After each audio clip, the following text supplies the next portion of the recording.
Haleluya. Selamat pagi Bapak Ibu Saudara semua. Pagi hari ini saya percaya sukacita Allah akan menjadi bagian kita semua. Haleluya.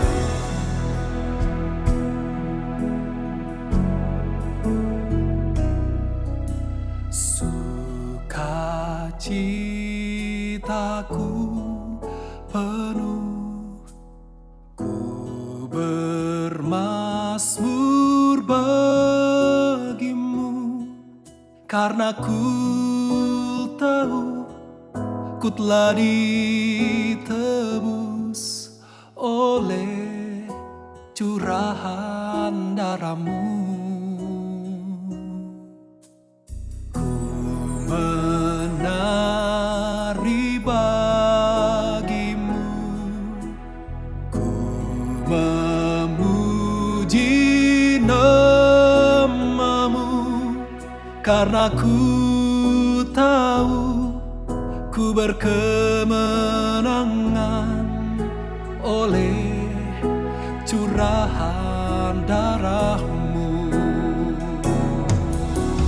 Darah-Mu Yesus sucikan daku, darah-Mu Yesus bebaskanku, darah-Mu Yesus ubahkan daku, ku dijadikan baru.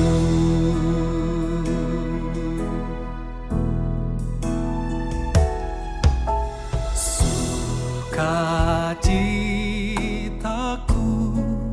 penuh, ku bermazmur bagimu, karena ku tahu ku telah ditebus oleh curahan darah-Mu. Ku menari bagimu, ku memuji nama-Mu, karena ku tahu ku berkemenangan oleh curahan darah-Mu. Darah-Mu Yesus sucikan aku, darah-Mu Yesus bebaskanku, darah-Mu Yesus ubahkan daku, ku dijadikan baru.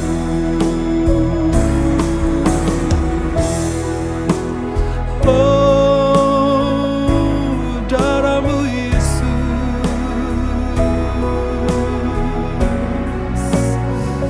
yang bebaskanku.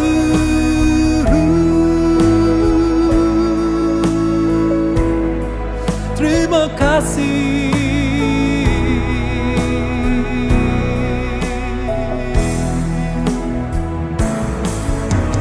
Darah-Mu Yesus sucikan daku, darah-Mu Yesus bebaskanku,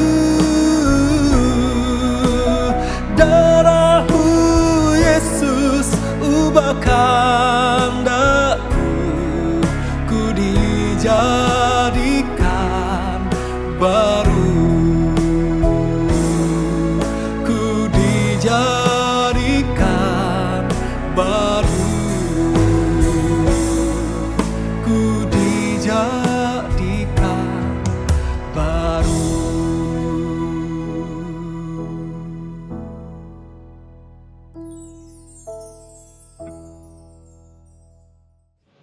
Selamat pagi Bapak Ibu yang dikasihi Tuhan.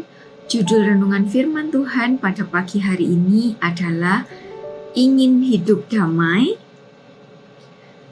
Inilah rahasia hidup damai di dalam Kolose 3 ayat 12 sampai 15. Kolose 3 ayat 12 sampai 15. Karena itu, sebagai orang-orang pilihan Allah yang dikuduskan dan dikasihinya, kenakanlah belas kasihan, kemurahan, kerendahan hati, kelemah lembutan, dan kesabaran. Sabarlah kamu seorang terhadap yang lain, dan ampunilah seorang akan yang lain apabila yang seorang menaruh dendam terhadap yang lain, sama seperti Tuhan telah mengampuni kamu, kamu perbuat jugalah demikian. Dan di atas semuanya itu, kenakanlah kasih sebagai pengikat yang mempersatukan dan menyempurnakan. Hendaklah damai sejahtera Kristus memerintah dalam hatimu, karena untuk itulah kamu telah dipanggil menjadi satu tubuh, dan bersyukurlah. Saya akan ringkas menjadi 2 poin penting pada pagi hari ini. Yang pertama adalah kita dituntut belajar untuk rendah hati. Definisi rendah hati dalam Alkitab ada di dalam Filipi 2 ayat 3 sampai 4. Filipi 2 ayat 3 sampai 4. Dengan tidak mencari kepentingan sendiri atau puji-pujian yang sia-sia, sebaliknya hendaklah dengan rendah hati yang seorang menganggap yang lain lebih utama daripada dirinya sendiri. Dan janganlah tiap-tiap orang hanya memperhatikan kepentingannya sendiri, tetapi kepentingan orang lain juga. Kita tidak menganggap diri lebih dari orang lain. Seringkali kita menganggap diri kita lebih dari orang lain, lebih penting, lebih baik, lebih pintar, lebih bijak, dan lain-lain. Ada cerita di dalam Alkitab mengenai orang-orang yang dihukum karena memandang rendah orang lain. Di dalam 2 Raja-Raja 2 ayat yang ke-23 sampai 25, ada cerita mengenai anak-anak Betel yang mencemooh Nabi Elisa. Waktu itu Elisa memulai pelayanannya setelah Elia diangkat ke surga dengan pergi ke Betel. Dan dikatakan bahwa anak-anak dari kota itu mencemoohkan dia sambil berseru, "Naiklah botak, naiklah botak." Anak-anak di sini di dalam bahasa aslinya yaitu bahasa Ibrani dipakai kata nahar.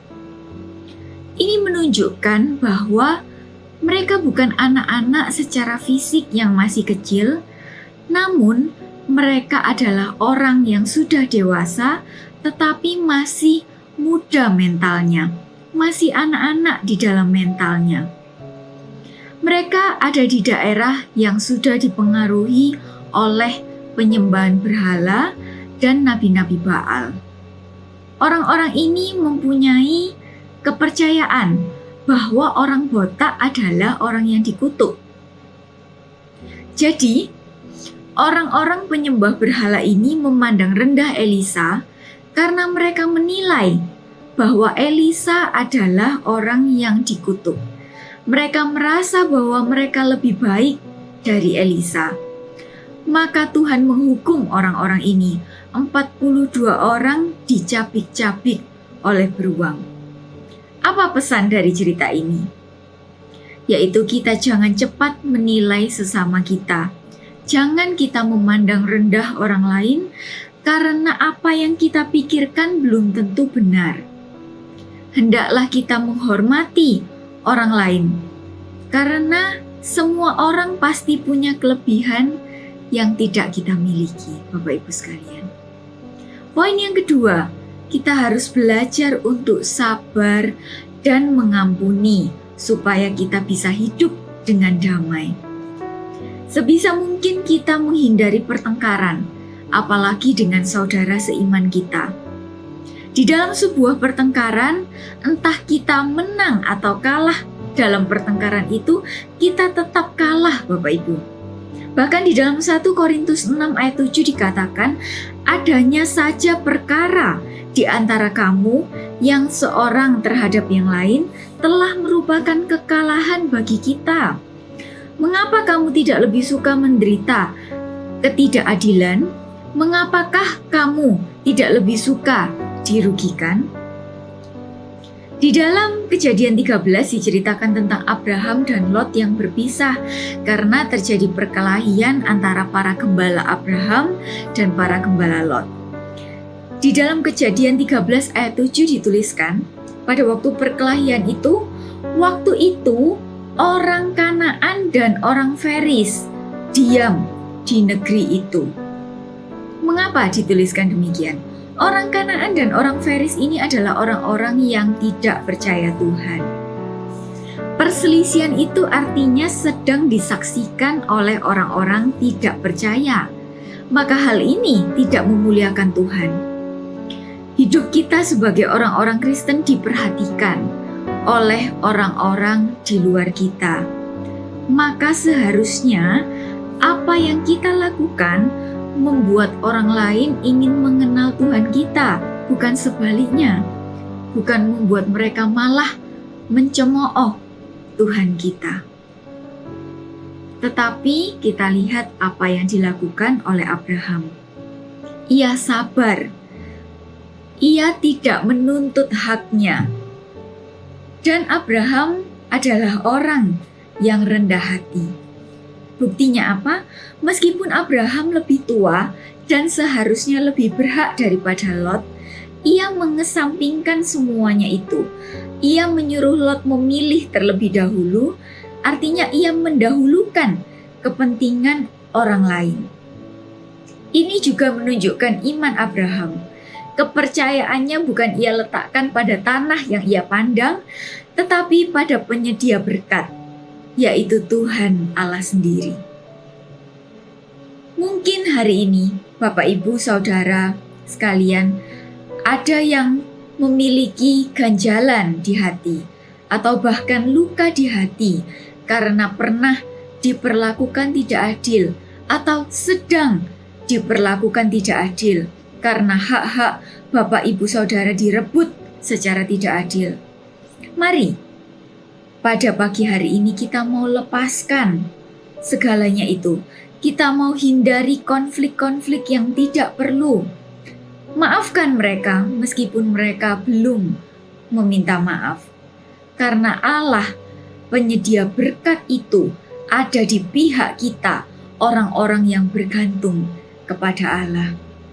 Mari, Bapak Ibu sekalian, saya ajak kembali untuk kita lebih rendah hati, lebih sabar, dan mau melepaskan pengampunan. Maka damai sejahtera Allah yang melampaui segala akal akan memelihara hati dan pikiran kita dalam Kristus Yesus. Puji nama Tuhan, mari kita berdoa. Bapa di dalam surga, kami bersyukur Tuhan atas firman-Mu yang sudah datang pada pagi hari ini Tuhan. Ajarlah kami Tuhan untuk selalu rendah hati Tuhan, untuk lebih sabar lagi Tuhan dan mau mengampuni Tuhan. Karena kami rindu Tuhan, damai sejahtera yang berasal daripada-Mu Tuhan memenuhi hati dan pikiran kami Tuhan. Dan kami percaya itu juga yang menjadi kehendak-Mu di dalam hidup kami Tuhan. Kami mau menjadi orang-orang yang berbahagia Tuhan. Kami mau menjadi orang-orang juga yang menjadi berkat Tuhan bagi orang-orang yang belum mengenal Engkau Tuhan. Terima kasih Tuhan, terima kasih. Hanya di dalam nama Tuhan Yesus Kristus kami sudah berdoa. Haleluya. Amin. Darah-Mu Yesus sucikan daku. Darah-Mu Yesus bebaskanku. Darah-Mu Yesus ubahkan